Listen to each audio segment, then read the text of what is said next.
Yeah, I'm going to see him on Saturday. He's turning Oh. 50. His 50th birthday. Oh my goodness. I was just collecting photos of him from albums. I can make a little album of him. Yeah. Nice. This was you. He was really cute once. When did he graduate from Putney? 93. 93. Yeah. And a lot of his classmates are dead. Those were not good years for kids his age. Too bad. Yeah, many of whom you would remember. They died young, with drugs and stuff. Yeah. I wonder if it's, there's a state senator from White River Junction, Becca White. She's married to somebody who went to Putney around that time. I can't remember the date right now. Oh.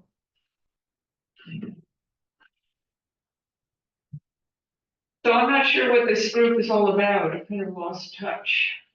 Yeah, well, hopefully get back on track in this. What I'd like to do is schedule a meeting with the select board too. Mhm. And, Well, I was at a select board meeting when Fletcher spoke about this group yeah, and about him. yeah, My problem in this room is that my hearing is always the audio is so bad, I could never follow anything thoroughly. yeah. So and I don't know what to make of Fletcher sometimes, but I don't either. yeah. I heard about that conversation. Uh-huh. I'm afraid, I hope he doesn't try and do this committee what he tried to do to the fire department. Yeah, he's a loose cannon. Yeah. Yeah. So, All the best ideas that no one ever thought of. yeah. Well, pretty righteous about himself in that way. I think it's one thing to have an opinion, but to feel like you're always right makes it hard to dialogue and anyway. Well, the select board, there's a lot of that going around. Uh-huh. I mean, trying to follow what's going on between Doug Grant and Sue Coakley is just fries all my circuits. And I told Sue, I said, don't put so much energy into it. There's always people like that, always. And when you join the select he's got a board, lot of time into it, but it's not. but when you join the select board, you must have to you need to be coached on how to protect yourself. Yeah. You must run into that. You have to have, when somebody doesn't have boundaries, you have to have boundaries for two. Uh-huh. And that's why with Doug, I said, okay, here it is. And we've got enough of it in Putney. Yeah. Oh, I just was into it last week again with Emily Payton. Oh, no kidding. Yeah. It's been decades now, decades. Yeah, and she's, 20 years ago, she was, oh, here's butterflies and music and love, and now she's all into Trump. And yeah. it's like, wow. Yeah. Anyway. It's all about chemistry, I think. Yeah. Well, back to Sam. Yeah. Tell him I said hello. Yeah, I will. So, nice to hear he's doing well. He's back on the farm. He was 10 when they left, and he's doing a great job. It's fascinating because it's grazing, it's grass, beef. He raises beef. Yeah. We always have. That's what we did. But it's so much smarter, and that's an example of what science can do. It's the right thing to be doing. And hello, they've been doing it in New Zealand for a long time. And that's why extension is such an important part of American agriculture. And it's amazing to me how much progressive support he is getting from, I don't know, from the state or who. Yeah. But they are innovating like crazy. And Missouri is one of the infinite states in the country. But agriculture, and this is, it's good science. Yeah. They they use, keep updating and. Yeah. It's. So he's bought into some programs where they give you, if you follow their protocols, you will be guaranteed a premium when you sell. And it's so smart. Yeah, yeah. And they support, lots of money, federal, I don't know which, but he got it. Yeah. It's no longer, he's finished the job, so he's not at risk of losing it, but, for putting in, well, when you chop up, when you rotationally grade, you need water, so for water. And is water a problem there? No. Okay. Eastern Missouri is 30 inches a year, and there's a pond, they drill wells, and so it's just getting the water. Obviously, you're not square, you're all, it's like Vermont, really, it's bumpy, but, and also for having the edges, the cattle, you're delivering a calf crop that is bump broke, tame, used to being handled, had all these shots. And then you have the breeding history on. So they know how they're gonna perform, either on, if you back on them on pasture and then bring them into the feedlot at the end, but that's all data that you can. It's very cool, and he's so good at this because he's a brilliant businessman, he's a poker player. So does he rely on immigrant help? No, he relies on. Yeah, okay. I'm worried about him getting hurt. Yeah.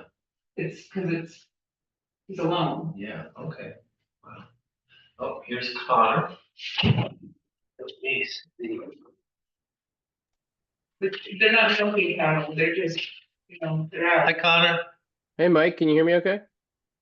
I can hear you, and I'm going to turn the volume up.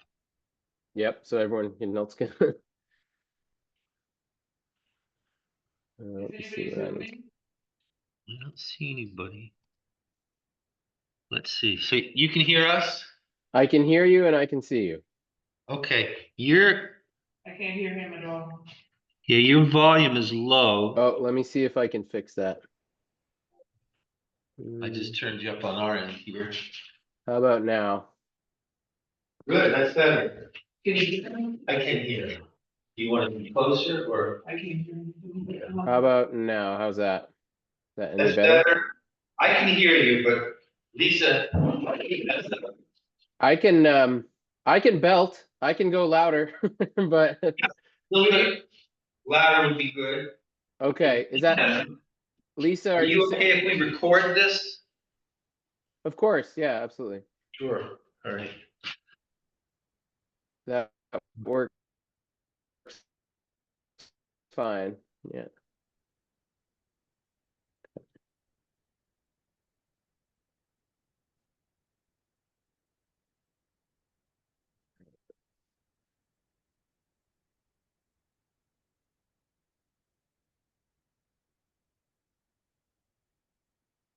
You froze up a little bit there. Maybe it is recording. Yeah, it is recording. Yeah, it said recording right off the bat when I entered, Okay, so. good. But it did just freeze up for a couple minutes or a couple seconds there, so we'll have to see how it goes. Okay, So let's see. So what we're going to do is we'll have your presentation, and then what I'd like to do is take the recording and then put it online. Sure. Okay, great. Well, Yeah, that sounds good.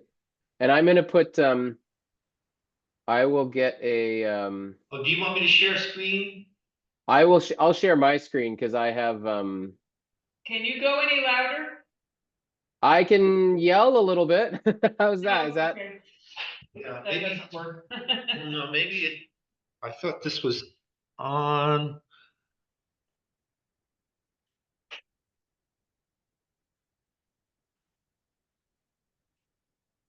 Sometimes you can bump Yeah, it this up. is the. Yeah, does that change anything? It's up to, it says it's up to 100%, and I don't know if Ah. there's a. Is it a TV screen that you have plugged into a deal, or is it a owl, or what is it? No, we've got a laptop with a camera and then a big Oh, monitor.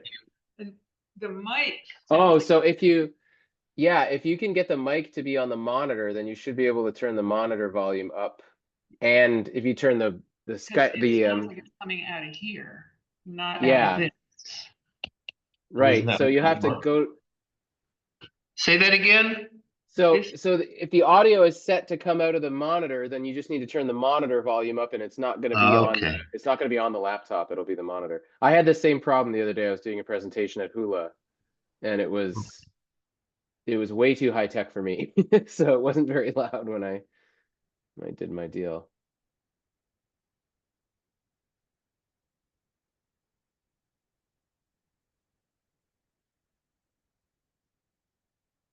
Okay, can you say something?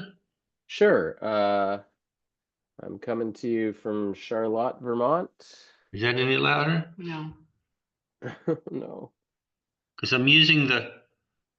Let me try another thing. I'm gonna try another thing on my side. I'm gonna switch my microphone. Is that any better That for was a you? little better. That's coming out of the. That's better. Yeah. Yeah, I think it is. If you Okay. sit close to here, that'll be better. Okay, so now you're getting audio from my laptop instead of from my earbuds. So That's better. okay, Okay. great. So that was on my side. Sorry about that. I didn't mean to put you guys through all that. No, we just switched to using the laptop speakers too.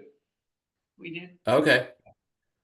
Well, we'll see what we see then, I guess. Thank you. I'm just going to call the meeting to order and then we can start. You are the main attraction here tonight. Okay. And so this is it's the 19th of May, and I'm calling to order the Town of Putney Housing Advisory Committee. And today we have as a guest to present Connor Timmons from Home Share Vermont. Okay. So I will present a slideshow here in a minute. But I've just full disclosure, my kids are here with me on my own, and so if someone comes running in, you may hear me start talking to them, and I No hope that's problem. not too distracting, but we'll see. I'm on my own. I'll just We start like kids. the show here, and I gotta share the screen, I guess. That's a good way to start, isn't it? Let's share. Oh, sugar. Looks like you need to give me ability to share my screen. Okay. Sorry about that. Got it? Okay, let's do that. All right, share.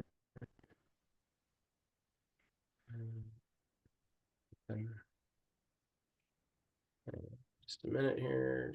Do that one. Share. And we're gonna make that full screen. All right, can you see that? Yeah, I can see there you go. Got it. Okay.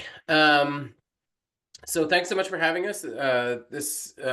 You folks are kind of ahead of the curve for us as we're going to talk about our service area in a little bit, but I think it's a great start to this expansion that's coming our way. But I'll tell you a little bit about the basics of how our program works. We can answer some questions and we'll go from there.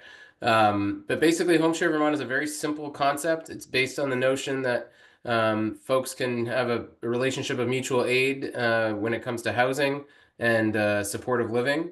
And what we do is act as a go-between. So for the last 43 years, we have been matching and screening folks who have extra room in their homes with folks who are looking for an affordable place to live. And we handle all the going in between those two features. All of our home share guests pay below market rent in exchange for some services that they provide to their hosts. And so those services will range from everything from shoveling the walk to walking the dog to helping in the garden, helping with meals, helping with transportation. It could be any of those things, generally not all of those things. And there's a lot of folks who don't do any service exchange. They just want a just in case presence in their home. So there's a variety of different ways the program can work. So I'll tell you a little bit about where we serve currently in the blue areas that you see on the map right there is the service area that we currently have. And barring something unforeseen from the governor's office, we will be expanding in the next couple of months to include all 3 counties of the Northeast Kingdom, as well as the bottom half of Windsor County and all of Windham County. So that would be starting July 1. So that's a pretty exciting time for us. It's a big expansion, and we're doing it largely because this is where the phone is ringing for us. We get a lot of phone calls from Windham County specifically. We get a lot of phone calls from the Northeast Kingdom, just outside our service area, and we felt like it was time to start replying to those calls a little more effectively. So I want to talk a little bit about how it works, because I think that sheds a lot of light on just sort of the value of the program. So, like everything, everyone starts with an application. You show an interest, you have to apply. And so we have an online application, we have a paper application. We've even been known to help people out and do it over the phone with them if that's needed. As soon as we do that application, we'll do reference and background checks on both parties, so both hosts and guests. And I'll explain that really quickly. I think I mentioned it earlier, but hosts are folks who are sharing their homes, who have extra room in their homes. Guests are folks who are moving into those homes. And so that's kind of the nomenclature you hear me use throughout the time. So we'll end up doing 6 background checks and 3 reference checks on all parties, hosts and guests. And that's really before we even start introducing them to anyone. So once we come to introduce you to someone, you know that they've gone through that gauntlet of background and reference checks. Once those reference checks and background checks are done, we'll do an hour-and-a-half interview with every applicant. When it's a host, we'll meet at the home and kind of do a quick interview of the host and also an interview of the home itself. So we're looking to make sure this is a suitable place to live. We're looking to make sure that the example I use often is, the windows will close properly. Sometimes we have that spare room that maybe the windows haven't been looked at in a while, and, the house has shifted. And so all of a sudden we realize, oh, well, that's not that well insulated. So we're making sure that things like that work. We're making sure that there's safe exits. If there's smoke alarms that need to be installed, things like that, we'll check on that. And in the interview process, we're also learning an awful lot about the person who's applying for the program. We want to know what a day in the life of your life looks like. We want to know your hobbies. We want to know what your eating habits are, what kind of shows you want to listen to, what kind of music you listen to, what committees you might be on, things like that. Because any of those little touch points can sometimes be a connection with a potential guest. And that's really important because finding a good match is sort of what this whole thing is about, right? So if, once we've done that interview, we might make our resumes, and we find guests and hosts that might be incompatible for whatever of those reasons that we just described. And at which point we will do a full disclosure between the 2 parties. I call it the shuttle diplomacy phase, but basically we act as go-between between a host and a guest, where we show them everything we know about this person and say, here's why we think this would be a good introduction. Mike needs to be working close to Montpelier for 4 days a week or whatever, and you live right near there. He's a really good cook, and you've asked, for some meal support, whatever it is. Here's our logic essentially. And if both parties are interested in meeting one another, then we go into an introduction. And again, that's a facilitated introduction with our case managers who have been kind of holding hands the whole time. They are part of that process, and they'll do that at the home typically. Although we can do it at a neutral location if that's preferred, but most of the time it makes sense to do it at the home. And that introduction can go a variety of different ways. If it's looking like it's a really good fit, then great. If it's looking like it's really not a great fit, then that's what we've spent an hour and we're done. We're on to the next. We'll find another person. But it's important that people know that our case managers are there to make sure that the process is going accordingly and that everything's going smoothly. If it does seem like it's a good idea, each party has, gets to sleep on it for a couple nights and think about it independently. And they'll communicate with the case managers independently about whether they thought it was a good fit and whether they saw themselves living together. And at which point, if that all works out, then our case managers will facilitate what's called the trial period. That trial period is a 2-week time frame when the host or the guest at any moment can say, "This is not working out. We need to, we're going to stop the match right here." And that's why our guests during that 2-week trial period have to have sort of a backup housing option. So it's not a situation where there's a desperate, need to stay in that home. They have a backup that they know could very well be used. Once that trial period is over, then we'll solidify what we call our match agreement. And the match agreement is something that was already discussed at the beginning of the trial period, but becomes more solidified after 2 weeks. And so the match agreement really, what do you call it? It puts in a list all the things we just described. It enumerates, excuse me, that's what I was looking for. It'll all the different things that we're exchanging. So here's how much rent we're going to be exchanging. Here's how much service and what service we're going to be asking for. So if we do need or want that extra support in the garden, or we do want that snow shoveling, or we do want that pet care or whatever it is, then we'll enumerate that very clearly so that everyone's aware of what we're agreeing to, and our case managers will sort of poke into that and make sure that everyone understands exactly what we're talking about. And then everyone signs that agreement, and it acts just kind of like a lease would. All of our match agreements are 30-day notice on either party, and so that's worth knowing. We have. And then there's also some just sort of basic language in there about,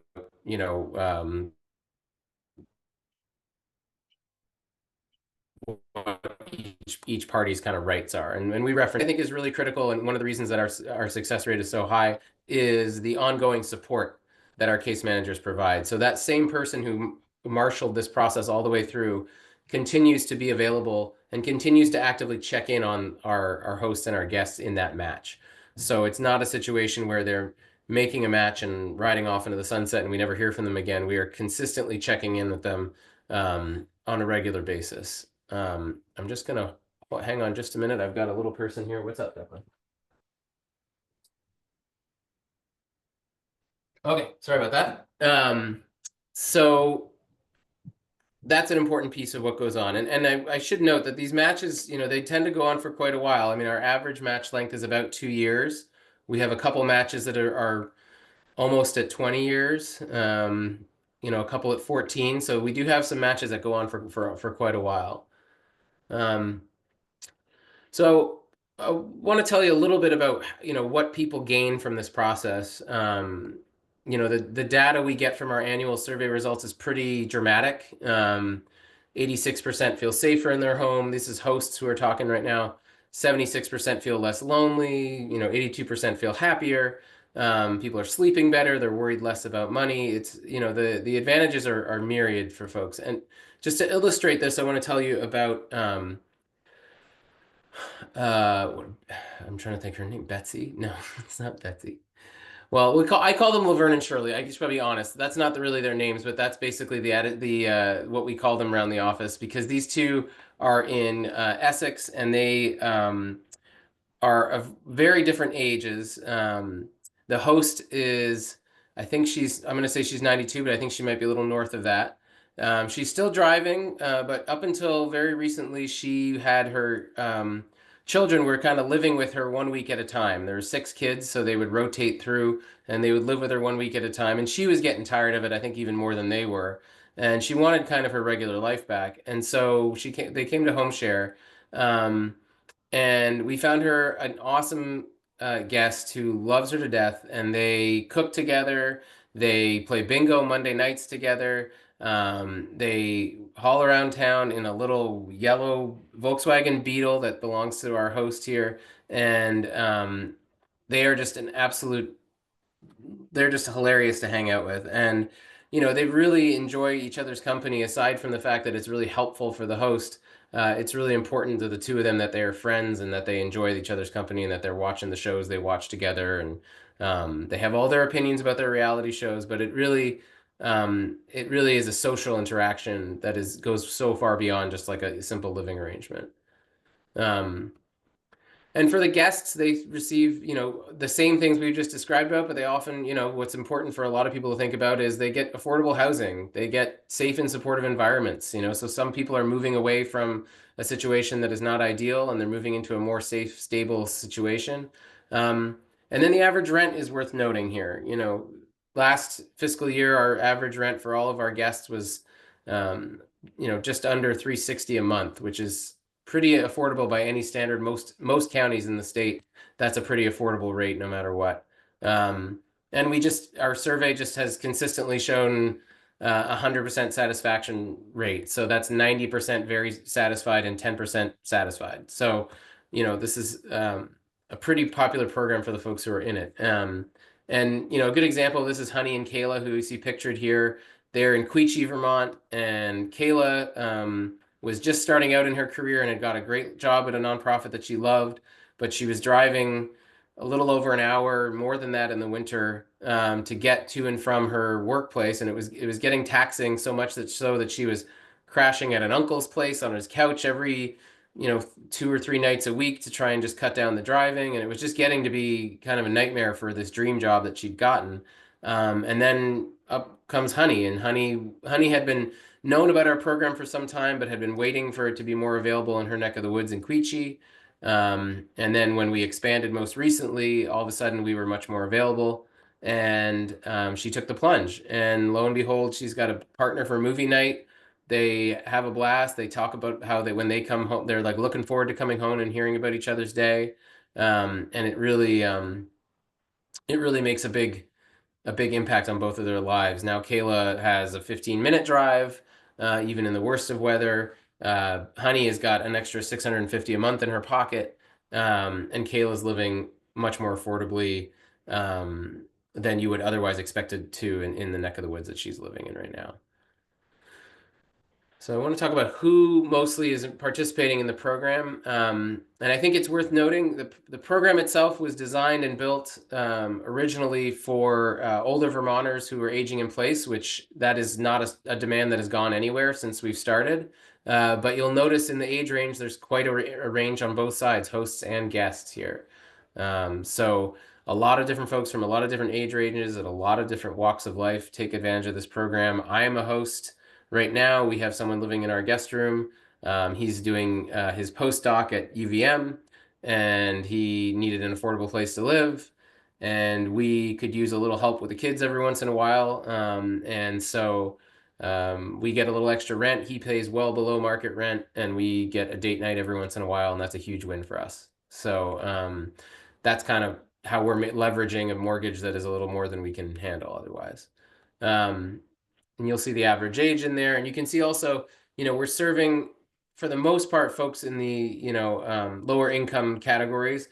But again, there's no age or income limit on who we're serving. So this can be anyone who has extra space in their home. I probably don't need to go on and on. Normally, I do a whole spiel about cost burden Vermonters, but given that you're the housing committee, I think you understand those dilemmas better than most, so I'll just leave that to you. But the other thing it can be really useful for is folks with disabilities too, whether that's someone who has developed something new as they've aged, or whether that's someone who is living with a developmental disability and it would be helpful for them to have just a little extra support to go along with their other supports that other agencies might provide. So there's a variety, as I said, a variety of different ways our model can work. Yeah, I just wanted to talk a little bit about what's coming up. If all goes well with the governor, and thank you very much to all our elected officials, thank you, Mike. We will be moving into Windham County in July. We'll be partnering with Windham Windsor Housing Trust, so we'll have a case manager who is sort of couched in their office. And so the applications and everything will run through us in South Burlington, but then when it comes time for the case manager to go ahead, then it'll be a case manager from Windham Windsor Housing Trust. that makes the calls and does those visits. And so they're going to be working closely with us on that. We're very excited to partner with them. But if folks are interested, there's a really clear website, homesharevermont.org. You can always call us with questions. The phone number is right there. And I think the other thing that we always encourage people to do is think about, is there someone you know who might benefit from this program? Is there a way for you to talk to them about this, or have them give us a call, or have us send them something in the mail? And then another piece that I think is useful is, are there events we should be at? Are there countywide events? Are there town events? Are there, that special day at the farmer's market where everyone goes that we should be tabling at and just be present at to get the word out about this? It takes a lot of explanation sometimes for this program to take root, and we want to make sure that people have a chance to hear what we have to say and learn a little more about what we do. So those are my sort of challenges to you all. If there's things that you would love to hear us talk about more, let us know. And I guess I'll stop my You might sharing. want to be aware of, Connors, Brattleboro has a Saturday farmer's market, and Putney has a Sunday farmer's market. And those might be good Nice. venues for you to set up a table to get information out there. They're usually pretty well attended. And there might be Is other, Putney is the Putney one right outside the co-op? it is, yep, on Sundays. Yeah, I've been to that one. Okay. And Bellows Falls might have, I'm not sure if they still do, but I know they used to. That's great. Here. Has he already connected to that? I'm not sure, but it's a good idea. What's the question? There's an organization called Putney Community Cares that you might want to contact here in town, which provides some level of services in the community. Ruby McAdoo, she's the coordinator. Yeah. Is she not? Yeah, Mhm. yes, yeah. That's really helpful. Thank you for that. That's super Sure. helpful. Is there any questions that I can help with? I know we're if there or even like questions that you know the answers to, but you think other people who will watch this recording might be interested in. Well, this is, I hope this is a softball, but this is, given the times that we are in, I just want to make sure that Home Share Vermont does not discriminate and abides by housing laws, and whether it's marginalized communities who might otherwise feel not welcome but are protected by law. I'm just going to give you the opportunity to affirm that's the case. Yeah, we are an equal housing, equal opportunity housing provider. We have a policy where hosts who are applying to the program agree to work with, at least meet and connect with some protected classes or anything like that. So yes, that's always been what we're about. We are pretty conscious. One of the reasons we really try and get to know folks is so that we're not putting them in an unsafe scenario or putting someone in an uncomfortable scenario in that way. So that's a big part of what we do. And in a way, it almost gives you a little more peace of mind than maybe if you're just renting from a random landlord just like that, because you don't get a chance to interview your landlord for an hour and a half typically. So that's sort of that's a big part of what we do, and it's pretty baked into how our program works. Now, another logistical question: are people expected to put a deposit the way you would if you were renting an apartment, like first, last month security? Yeah, great question. Great question. No, there's no deposit that goes down. So that's one of the big advantages from other rental situations. Our maximum rent for an extra room in a home is $650 a month, and typically we think of it as a scale system between 650 being probably not providing much service at all, versus as low as 0 being providing as up to 15 hours of service a week. So we don't necessarily mandate much, but we do say that we do help people find that middle ground that makes the most sense. So if you're providing, I don't know, let's say 3 hours of service a week, you might slide down to 500 or 400 a week or something a month. or somewhere in that range. But no, there's no deposit that goes down. Yeah. So, go ahead. Is there a lease, a formal lease?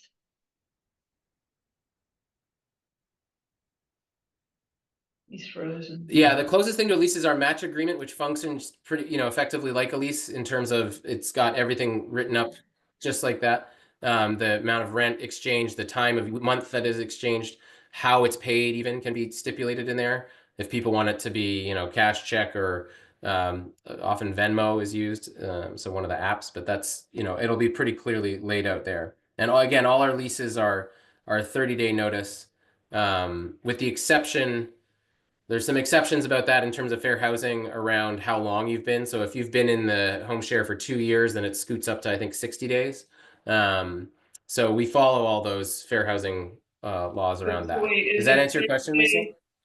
Is a 30-day, is that then effectively a month-to-month lease? Is that what that is? Right. And it ends up being kind of like a month-to-month lease, yes. But typically it's pretty clear if this is something that is going to be provided long-term or short-term. So for instance, my home share match is shorter term based purely on my guests.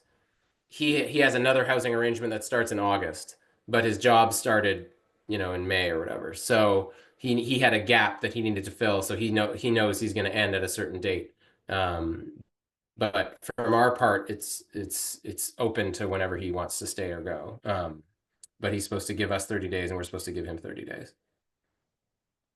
Okay, so there's lots of different versions. It sort of, yeah. Well, that's the thing, and Mike's probably heard me say this, but it's one of the things that I love about the model is that it's very, very rigid when it comes to sort of who is allowed into the program in terms of, like no crimes against person or property or things like that. And we're pretty choosy in that way. But on the other side, it's really flexible to whatever needs you have. So it's a very interesting combination of sort of holding ourselves to a standard while also being very flexible to, the people who are involved in it. So, yeah, one of the things, like just to give you an example, like right now I'm on the hunt for hosts who have some working knowledge of the French language, because in Burlington, all of a sudden I have a lot of guests who are new Americans and French as their first language.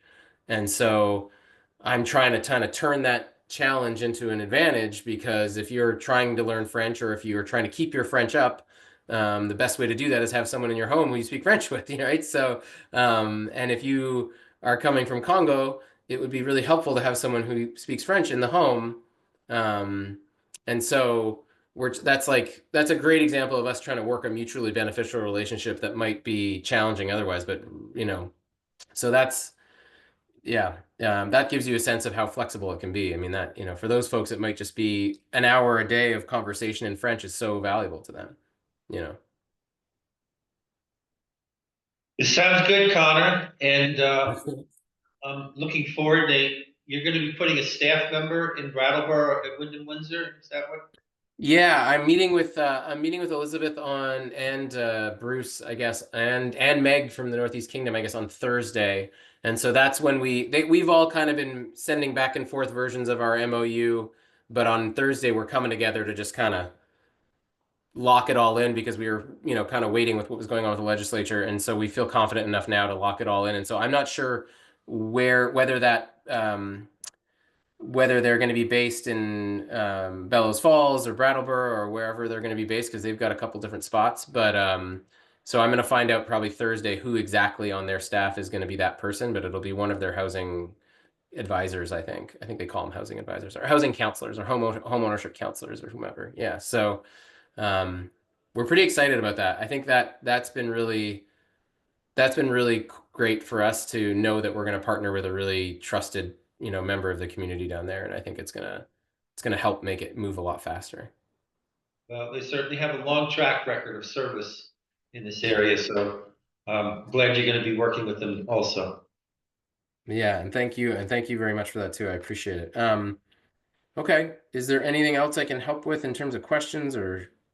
No, but I really appreciate you taking the time and look forward to seeing the project get going here. Yeah, and I appreciate, and if there's other, I'm willing to wager that the minute I jump off, there'll be other ideas of where we should be presenting, and feel free to email me those because those are so valuable to us to get us out and doing stuff. It means a lot to us when we can get We a also call for a have tip. an electronic bulletin board in Putney called iPutney, and then there's Front Porch Forum. Right, of course. Yeah, I think once Front Porch Forum is going to be part of the sort of what I've been calling the media blitz phase. And so in August, most likely, once we've gotten our training done and we're feeling good that everyone's all locked in, early August, you'll see us soliciting folks to get, we'll be paying for ads, but also if there's, we'll send out blurbs to folks who could post locally because that's so much more valuable. So we'll look for that. Great. Thank you very much. Have a good rest of your meeting, and I appreciate you battling the tech on my behalf. I really do. All right. Thank you, Connor. Thank you so much. Take care. Good night. Well, You know about Anna Marie Pluhar? yeah. She's doing the same thing Well, she works with them, with him. but I thought she ran her own business. she works for Home Share with Home Share Vermont. Oh. Yeah. Okay. And I'm gonna